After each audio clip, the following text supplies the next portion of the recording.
You. Salut les self-rénovatrices, salut les self-rénovateurs, j'espère qu'en ce moment vous êtes au top. Cette vidéo est consacrée à la réparation d'un mur en pierre, des dégâts qui avaient été causés sur ce mur et aussi des trous, des emplacements des solives quand j'ai démonté le plancher ici.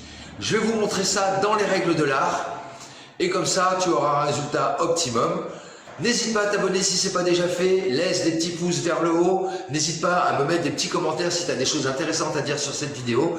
Et comme toujours, pense à la récup, c'est hyper important. Allez, bonne vidéo. Là-haut, tu as vu, il y avait l'emplacement des anciennes solives. Pour les reboucher, ici même, j'ai un tas de pierres. Et donc, avec notre nouvel appareil, on va venir maçonner, on va venir ourder ces nouvelles pierres dans ces différents emplacements. Les pierres, prends-les, étaient déjà maçonnées et comme ça tu vas voir que elles auront déjà quelques-unes, 2, 3, voire 4, même 5 côtés qui sont taillés propres et comme ça tu pourras les remettre proprement et apporter une face plate directement pour reboucher tes différents trous. C'est quand même toujours plus agréable que d'avoir plein de petites pierres mises en vrac. Bon, je vais te montrer ici en bas pour reboucher. Là, c'est des tuyaux qui allaient sur des radiateurs qui passaient. Donc, tu vois, forcément, gros trou. Et ça traversait le mur. J'ai déjà rebouché de l'autre côté. Maintenant, il faut reboucher ici proprement. Donc, premier truc, avant même de choisir les pierres, avant de choisir quoi que ce soit, il faut arroser abondamment à l'eau, copieusement. Voilà. Il faut bien mouiller tout l'emplacement de ton futur collage. Ça va aider à ce qu'il adhère bien. Voilà. Là, au moins, tu es sûr que ton prochain appareil va bien coller tes pierres entre elles. Maintenant, on s'occupe de l'appareil. Là, je vais préparer le mortier pour faire du scellement, pour poser des blocs de pierre directement. Donc, tu as plusieurs possibilités, soit de la matière toute prête, sauf que souvent dans ces sacs tout prêts, à part certaines marques, mais il y a toujours du ciment à l'intérieur.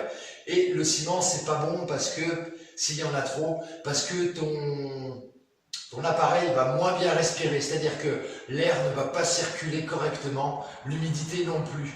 Donc tu peux avoir un petit peu d'humidité qui va rester directement dans tes angles de mur, souvent en haut des murs, pied des murs. Donc là, je vais faire un appareil chaud, sable directement. On ne monte jamais, jamais, jamais des pierres à maçonner, de la vraie pierre, avec du ciment, avec du mortier, avec du béton. Parce que c'est trop dur. Les murs en pierre, comme ça, ont besoin de bouger. L'ensemble a besoin de bouger sans que ça ne casse. Si tu rajoutes beaucoup trop de ciment dans ton bâtard, c'est-à-dire que tu mets du sable, de la chaux et du ciment, ça va être trop dur et le jour où ça va bouger, eh bien, tes ensembles vont commencer à casser et tu vas être obligé de recommencer. Et quand tu vois le boulot que c'est mieux de ne pas avoir à le refaire. Donc, j'utilise de la chaux. Tu prends la chaux hydraulique que tu veux, de la chaux hydraulique. Là, les proportions pour un sac de 25 kg, ils te disent que tu peux utiliser 15 à 16 litres d'eau et de 81 à 87 litres de sable, granulométrie 0,3 à 0,5 mm. Et donc là, je vais utiliser un demi-sac. Ça sert à rien de faire des grosses quantités. Ensuite, n'oublie pas, la chaux, c'est hyper corrosif, c'est hyper toxique. Donc le petit masque, c'est hyper important. Là, j'utilise un demi-sac de 25 kg. Donc je vais utiliser 7 litres d'eau et je vais utiliser 40 litres de sable. Alors là, ce que je vais faire, je vais directement envoyer un peu de mortier au fond. Je vais carrément le faire à la pelle. Là, ce sera plus simple. Là, voilà. Et maintenant, je vais l'étaler un peu partout avec ma truelle. Voilà. Hop. Voilà. Maintenant, je vais en mettre une petite couche au fond pour recevoir ma pierre.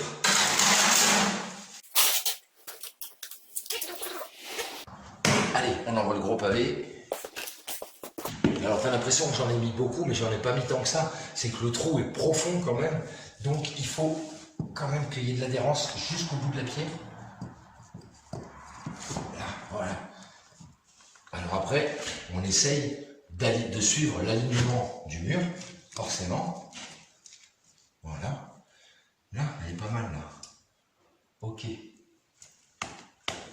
Je vais la rentrer un peu. Alors, s'il y a besoin de caler avec d'autres petites pierres, n'hésitez pas. Hein. Coller des petits bouts de pierre.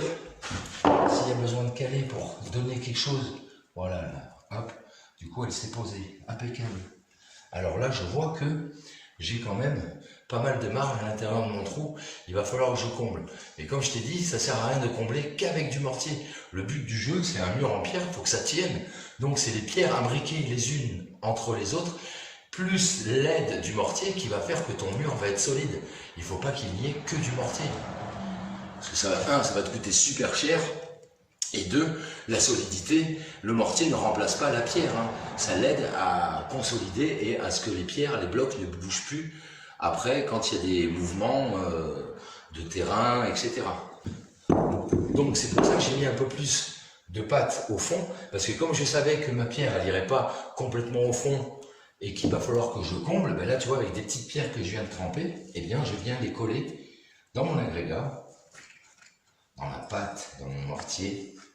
Hop, et comme ça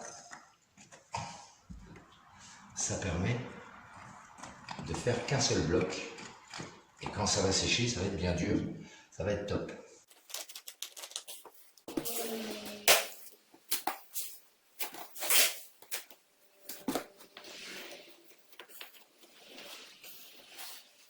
Donc ne vous pressez pas à vouloir reboucher les trous, hein. Faites ça nickel dès le départ. Comme ça, vous êtes tranquille. C'est pour ça que ça sert à rien de préparer des grosses quantités, des bétonnières entières, là, des 100 litres ou des 130 litres ou 150 litres. Quand on est à plusieurs et à plusieurs endroits du même mur, on peut se permettre de faire des grosses brouettes. Mais quand on est tout seul, ça sert à rien de bouffer de la camelote. Au prix de la chaux en ce moment, en plus.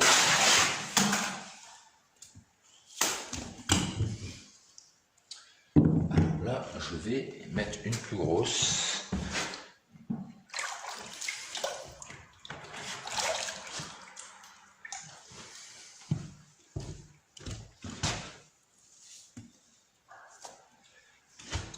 Alors après, vous pouvez aussi beurrer les pierres à certains endroits où vous voulez vraiment qu'elles prennent.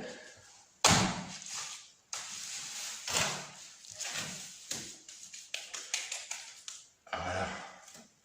On peut mettre un peu de mortier sur la pierre et comme ça, on est sûr qu'elle va pouvoir bien adhérer correctement. Alors là, je vais lui mettre une face propre ici.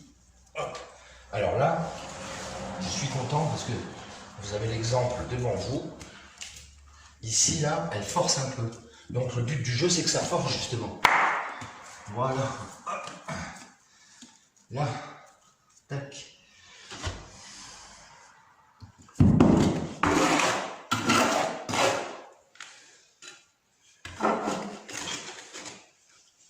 Alors, on a encore un creux assez important ici.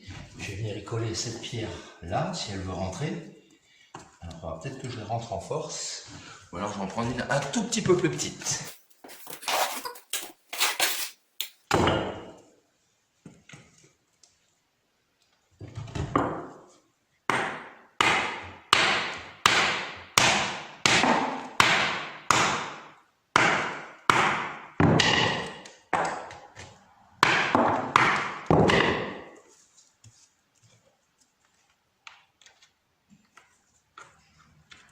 Là, alors là, je l'ai rentré à la massette, c'est très bien. Ça veut dire que ça bloque bien l'ensemble et je suis tranquille. Mes pierres ne risquent pas de se déceler au moindre passage de véhicule ou au moindre mouvement de notre terrain. Parce qu'on est sur des terrains argileux, comme je vous le disais. Du coup, l'hiver, c'est gorgé d'eau, les terrains gonflent. L'été, il fait très sec. Ça se rétracte, la glaise, elle craque. Donc, les terrains bougent beaucoup. Non, hein, on fait ce qu'on peut et ce qu'on a, avec le budget qu'on a, pour habiter là où on peut. C'est toujours pareil, rénover comme on peut. C'est pour ça que je vous dis toujours la récup, les bonnes idées, les bonnes astuces, c'est hyper important. Hop, cette petite pierre, elle se bloque là, nickel. Bon, voilà. Là, le rebouchage de mon trou, c'est terminé. Pas la peine d'insister, à batailler, à vouloir mettre de la pâte à bloc, du mortier à bloc. Ça ne sert à rien. Là, je vais continuer mes autres trous. Et puis, il faut laisser sécher minimum 48 heures. Ça tombe bien parce que le temps que je fasse tous mes trous et puis que je laisse bien sécher et que j'attaque mon rejointoiement, on sera dans les clous. Allez, maintenant on se retrouve pour le rejointoiement. Bon, mes trous sont rebouchés, tu peux le voir. Pareil, mon petit mortier qui va bien. Maintenant, je m'occupe de nettoyer toutes les pierres partout. Donc là, je vais arroser copieusement et comme ça, je vais pouvoir attaquer le rejointoiement demain. Bon, ben voilà les petits chéris, vous n'avez plus aucun secret pour reboucher des trous dans un mur abîmé. Comme ça, vous n'êtes pas embêtés, ça sera super solide. Cette vidéo est terminée, merci de votre fidélité. Comme je vous l'ai dit, mets des petits pouces en l'air, laisse des petits commentaires si tu as des choses intéressantes à dire. Prochaine vidéo, on va faire le rejointoiement de ce même mur en pierre. Pareil, je vais vous donner toutes les techniques. Là par contre, je le ferai à la machine. En attendant, portez-vous bien, soyez inventifs, créatifs et ingénieux. Surtout, restez-le. Prenez bien votre temps pour tout le temps faire de votre mieux. Du super bon boulot. Et je vous dis à bientôt pour une nouvelle vidéo de Reno. Salut les builders.